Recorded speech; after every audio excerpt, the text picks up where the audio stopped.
নমস্কার, news RCB এসে আপনাদের স্বাগত। আপনাদের সঙ্গে রয়েছে আমি কুহুমিতা। বিস্তারিত খবরে যাওয়ার আগে দেখে নেব আজকের হেডলাইন্স। পূর্ব মেদিনীপুর জেলা সম্পাদকের বাড়িতে বোমাবাজির অভিযোগের তীর শাসক দলের দিকে, অভিযোগ অস্বীকার তৃণমূলের। সন্ত্রাসের প্রতিবাদে বাম কংগ্রেস জোটের বিক্ষোভ সমাবেশ তমলুকে, উপস্থিত সূর্য রবিন সহ বাম কংগ্রেস নেতৃত্বরা।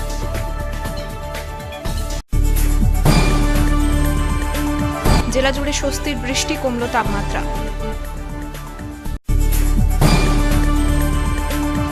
ঝাড়গ্রামের এমপিএস খামার পরিদর্শন, হাইকোর্ট নিযুক্ত 3 সদস্যের প্রতিনিধি দলের মূল্যবান জিনিসপত্র উধাও হয়ে যাওয়ার অভিযোগ।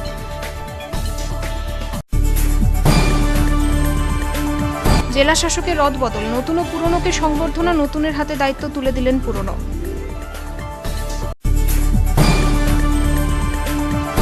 গরমে রক্ত সংকট মেটাতে অনুষ্ঠিত হল স্বেচ্ছায় রক্তদান শিবির, উদ্যোগে ভগবানপুর যুব সংঘ।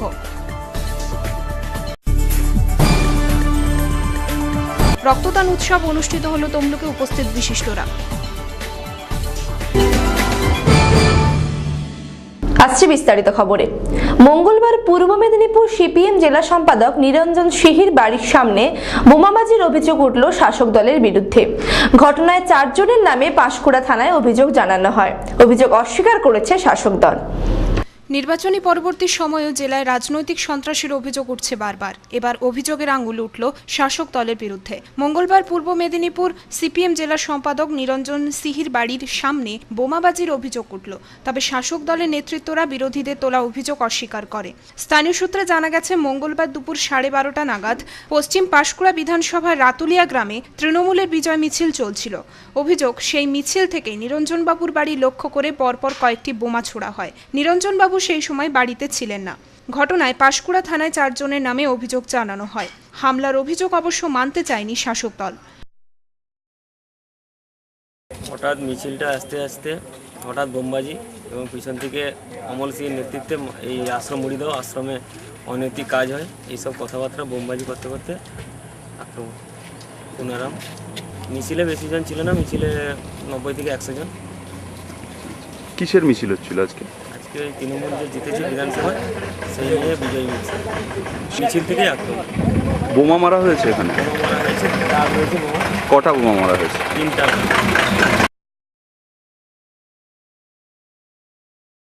রঞ্জন মাইতির রিপোর্ট, নিউজ আরসিবিএস।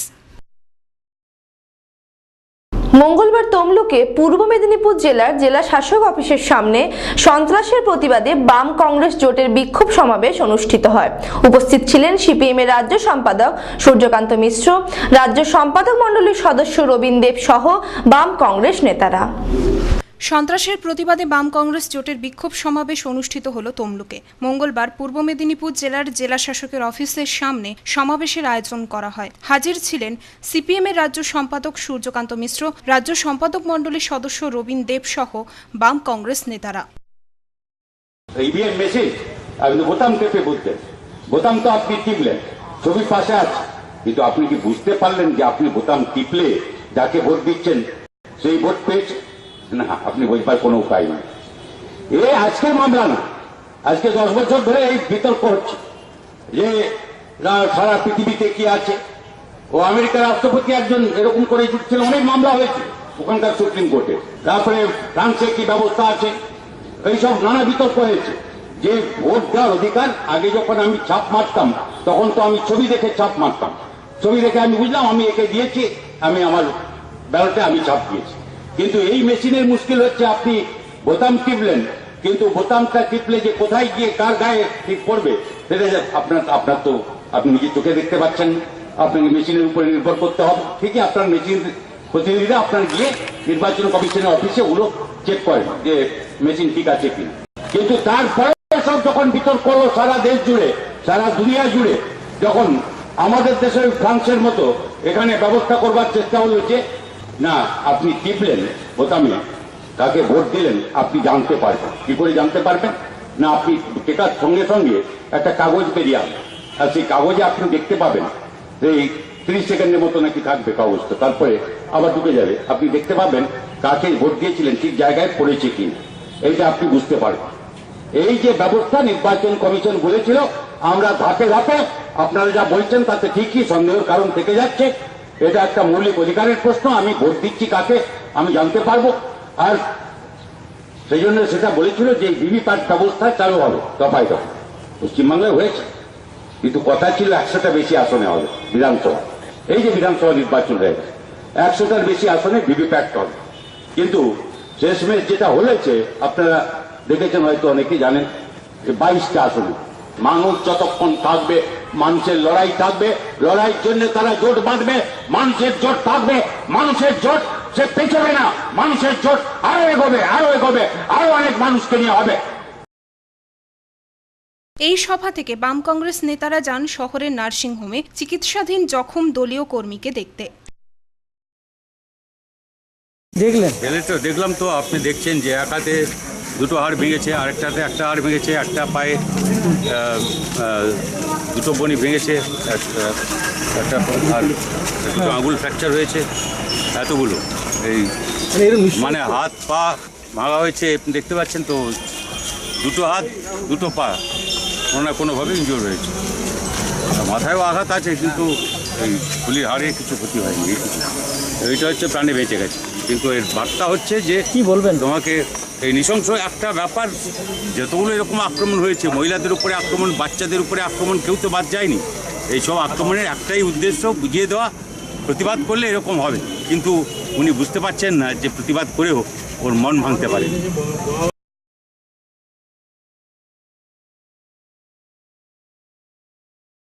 সেখান থেকে যান পাঁশকুড়ায়।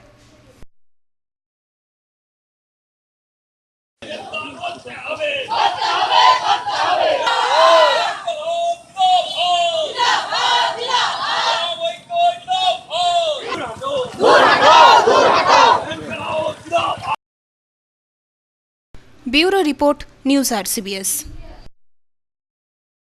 বুধবার সকাল 8টা নাগাদ হঠাৎই আকাশে দেখা গেল কালো মেঘ, আর তারপরেই নেমে এলো বৃষ্টি।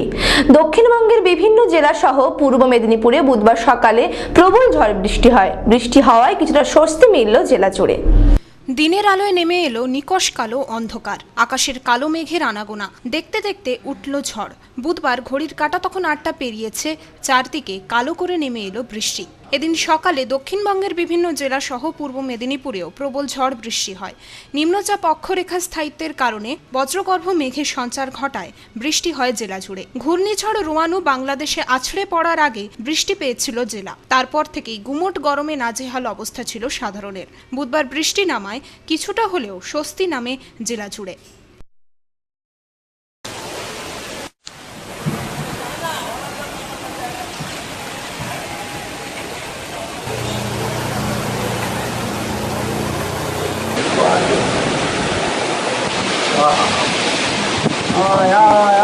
বহুদিন পর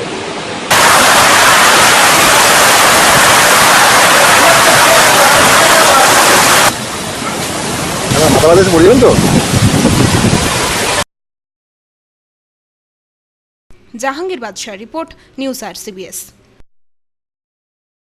সোমবার ঝাড়গ্রামে বেআইনি অর্থলগ্নি সংস্থা MPS এর খামার পরিদর্শন করল হাইকোর্ট নিযুক্ত 3 সদস্যের প্রতিনিধি দল।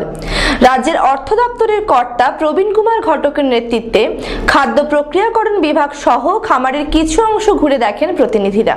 খামার সিল করা সত্ত্বেও বহু মূল্যবান জিনিসপত্র উধাও হয়ে গেছে, এমনটাই অভিযোগ তুললেন আমানতকারী ও তাদের আইনজীবীরা। ক্ষতিগ্রস্ত আমানতকারীদের টাকা ফেরাতে বিশেষ কমিটি গড়ে দিয়েছে হাইকোর্ট। আদালতের নির্দেশে ঝাড়গ্রাম শহরের উপকণ্ঠে বেআইনি অর্থলগ্নি সংস্থা MPS এর বিশাল খামারে সব সময়ের জন্য পুলিশও মোতায়েন রয়েছে। তাও ওই খামার থেকে সিল হওয়া বহু মূল্যবান জিনিসপত্র উধাও হয়ে গিয়েছে বলে অভিযোগ তুললেন আমানতকারী ও তাদের আইনজীবীরা। MPS এর মালিক প্রমথনাথ মান্না এখন জেলবন্দি। সংস্থার ক্ষতিগ্রস্ত আমানতকারীদের টাকা ফেরানোর জন্য প্রধান বিচারপতি মঞ্জুলা চেল্লুরের নেতৃত্বাধীন হাইকোর্টের ডিভিশন বেঞ্চ অবসরপ্রাপ্ত বিচারপতি শৈলেন্দ্র প্রসাদ তালুকদারকে চেয়ারম্যান করে যে বিশেষ কমিটি গড়ে দিয়েছে, তার 3 সদস্যের প্রতিনিধি দল সোমবার ঝাড়গ্রামের দহিজুড়ির ওই খামারে এসেছিল। নেতৃত্বে ছিলেন রাজ্যের অর্থ দপ্তরের কর্তা প্রবীর কুমার ঘটক। কমিটির সদস্যরা এদিন দুপুর 12:30 থেকে বিকেল 3:30 পর্যন্ত খাদ্য প্রক্রিয়াকরণ বিভাগ সহ খামারের কিছু অংশ ঘুরে দেখেন। প্রমথনাথ বাবুর মেয়ে কৃষ্ণা মান্না ও এমপিএসের তরফে দুই আইনজীবী গৌরব দাস ও কৌশিক চৌধুরীর উপস্থিতিতেই চলে সম্পত্তির তথ্য সংগ্রহের কাজ।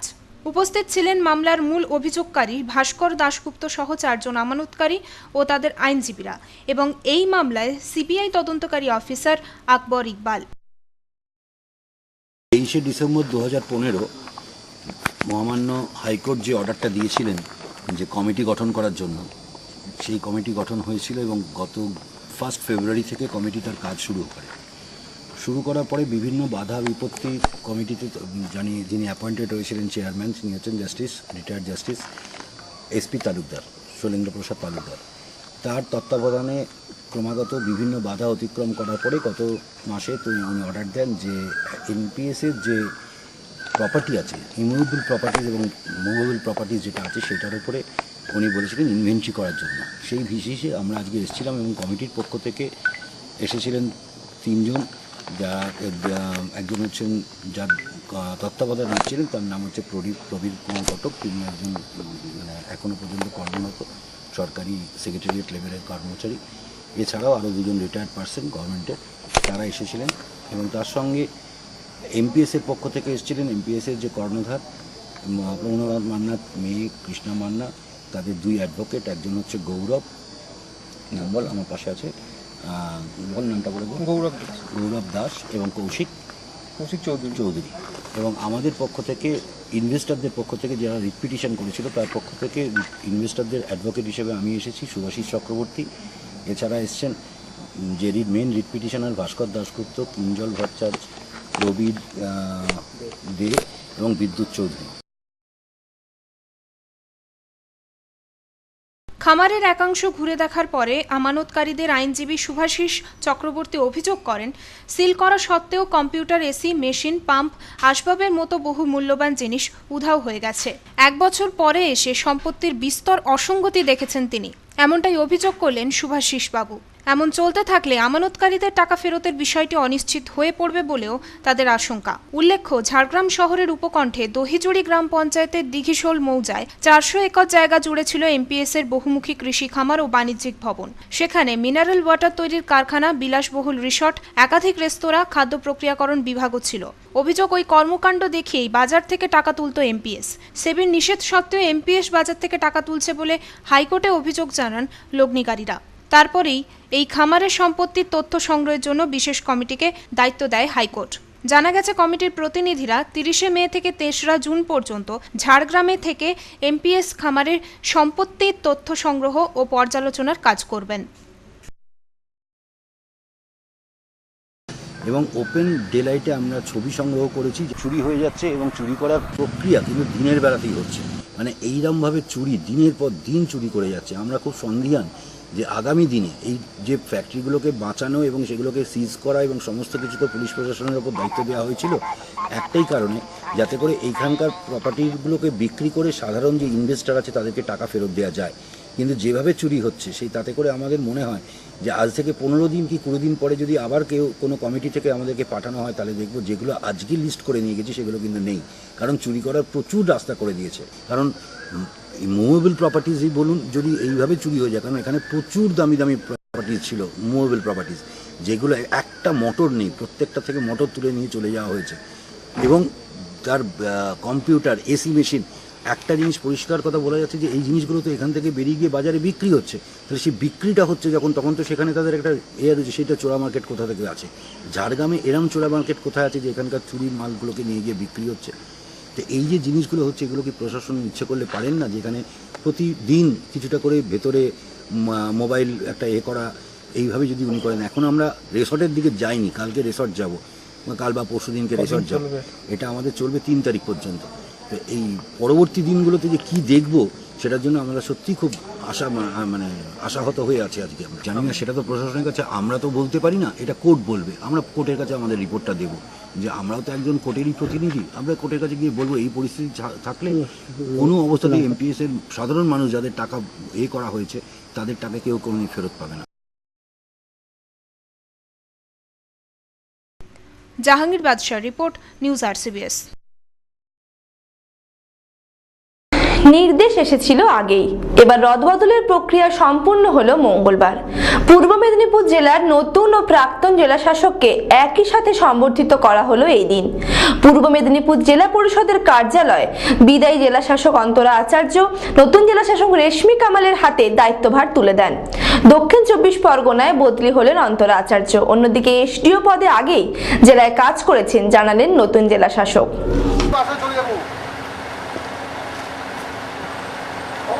আছেন সম্মানীয় বিডিও সাহেব, সম্মানীয় জেলা পরিষদের সদস্যগণ, সম্মানীয় সভাপতি, আমাদের সম্মানীয় ডিস্ট্রিক্ট ম্যাজিস্ট্রেট ছিলেন অন্তরা আচার্য। আমার সেই দিনটি কথা মনে পড়ে যাচ্ছে।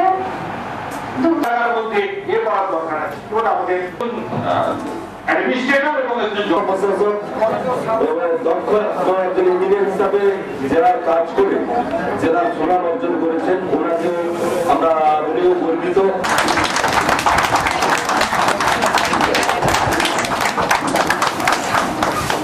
আমাদের জেলা অনেকটাই আমরা উন্নয়নের দিকে এগিয়ে আছি এখন অবধি। আমি খুবই আশাবান যে আগামী ডিআর ম্যাডাম এই গতিধারাকে আরও বেশি জোরের সাথে এগিয়ে নিয়ে যাবেন। আমাদের ইমিডিয়েট যেটা স্বপ্ন আছে যে আমাদের জেলা আমাদের নির্মল বাংলা কর্মসূচিতে নির্মল জেলা হোক, সেটা আমরা নিশ্চয়ই আমার স্বপ্ন যে এই জেলাটা সেটা করে দেখা খুব শীঘ্রই। এছাড়া বিভিন্ন উন্নয়নমূলক পরিকল্পনা যেটা আমাদের মাননীয় মুখ্যমন্ত্রীর যে স্বপ্ন বা আমাদের সরকারের যে স্বপ্ন সেটাকে পূর্ণ করতে হবে তাড়াতাড়ি। সেটার জন্য আমরা সবাই মিলে যাতে কর্মবদ্ধ হই একসাথে, সেটাই আমি চাই।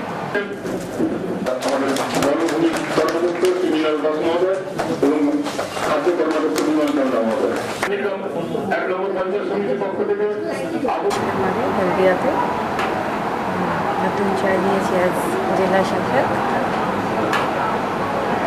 আমি চাইবো কি যত উন্নয়নের কাজে এগিয়ে এসছে ওটাকে আর আগে বাড়ানো এবং যত প্রকল্প তৈরি হচ্ছে ওদেরকে 100% ওটাকে আমি কমপ্লায়েন্স করতে পারি এবং লোকের সঙ্গে আমি কি বলে একটু কনফিডেন্স লেভেল বাড়াতে পারি, লোকের কনফিডেন্স এবং আমার উপর भी কনফিডেন্স লোকের বাড়ে, সেটা আমি চেষ্টা করব।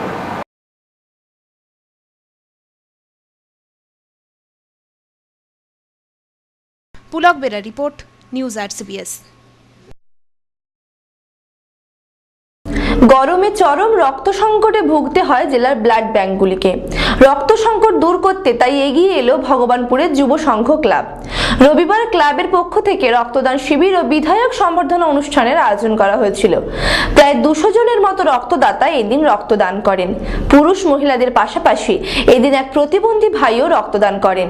দীর্ঘ 11 বছর ধরে রক্তদান করে আসছেন এমনটাই জানালেন তিনি।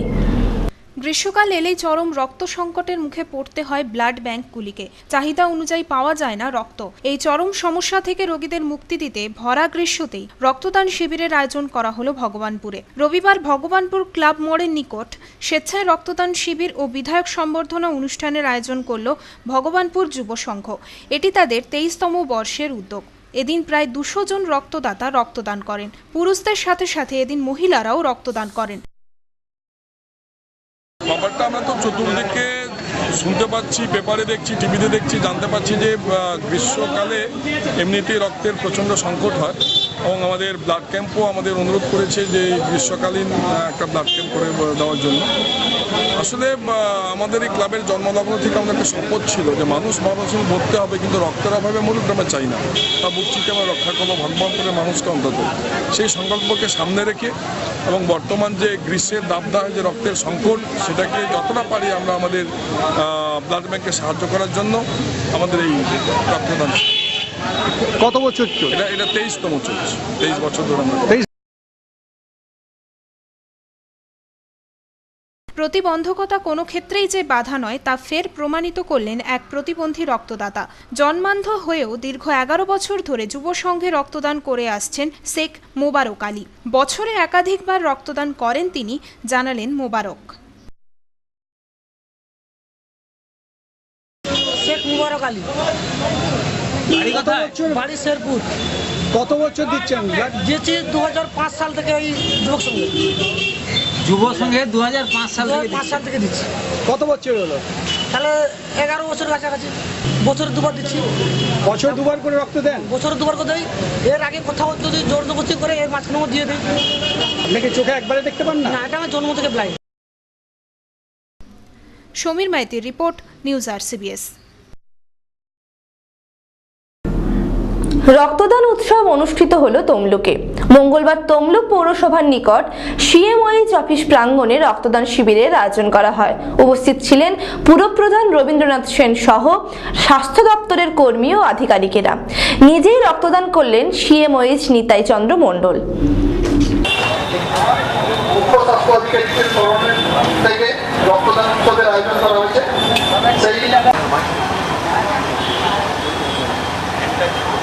আমাদের পূর্ব মেদিনীপুর জেলা মুখ্য স্বাস্থ্য আধিকারিক আমাদের জেলা অনুষ্ঠিত হচ্ছে। আমরা স্বাস্থ্য দপ্তরের এই রক্তদানের মাধ্যমে আমাদের অনুষ্ঠানকে স্মরণীয় করে রাখার জন্য সবাইকে আমি আন্তরিক অগ্রণী ভূমিকা সব বক্তাই রক্তদান নিয়ে বলেছেন। আমার নতুন করে কিছু বলার নেই, শুধু একটি কথা বলা যে রক্তদান একটা অভ্যেসের ব্যাপার। তিনি একবার রক্ত দিয়েছেন, দুটো ব্যাপার নিয়ে এরপর রক্ত দিতে ভয় পাবেন না। রক্তদানে একবারই ভয় লাগে। তাই রক্তদান একটা আন্দোলন। আমরা প্রত্যেকেই সমাজের বিভিন্ন স্তরের মানুষ যারা আছে প্রত্যেকেই যদি আমরা এই ধরনের সহযোগিতা ধারাবাহিকভাবে রক্তদান করতে পারি তাহলে আমরা আমাদের সারা জেলা থেকে বিভিন্ন সেটা আমরা অনেকটাই মিটিয়ে উঠতে পারবো। স্বাস্থ্য দপ্তরের সবচেয়ে বড় কথা, সাধারণ মানুষকে রক্তদানে উদ্বুদ্ধ করা বড় কাজ। কারণ এই মঞ্চে উপবিষ্ট আছেন আমাদের ডাক্তার দিলীপ বিশ্বাস, যারা নিজেই কিন্তু আজকে রক্তদান শিবিরে রক্ত দান করবেন এবং শুধু আপনাদেরকে প্রথমেই বরণ করার জন্য তিনি নার্সিং স্কুলের রক্তের চাহিদা আছে। আমি রক্ত দান করার জন্য যারা যোগ্য তাদের মধ্যেই পড়ি। 18 থেকে 65 বছর বয়সের যে কেউ রক্ত দিতে পারে। 2-4-5টা কারণ আছে এখানে দিতে পারে না, তো আমার সমস্যা কিছু নেই, আমি রক্ত দিলাম। রক্তদানের মাধ্যমে আমি সবাইকে মেসেজ দিতে চাই যে রক্তদান করা দরকার আছে। রক্তের চাহিদা মেটানোর জন্য সবাইকে এগিয়ে আসতে হবে। আমি মুখ্য স্বাস্থ্য আধিকারিক হই বা কেউ কর্মচারী হই বা সাধারণ নাগরিক হই, দায়িত্ব সবার যেন একজন সাধারণ মানুষ হিসেবেই আমি রক্তদান করি। Pulak Bera report, news RCBS। আজকের মতো নিউজ RCBS এ পর্যন্তই। দেখা হবে আগামীকাল ঠিক এই সময়। নমস্কার।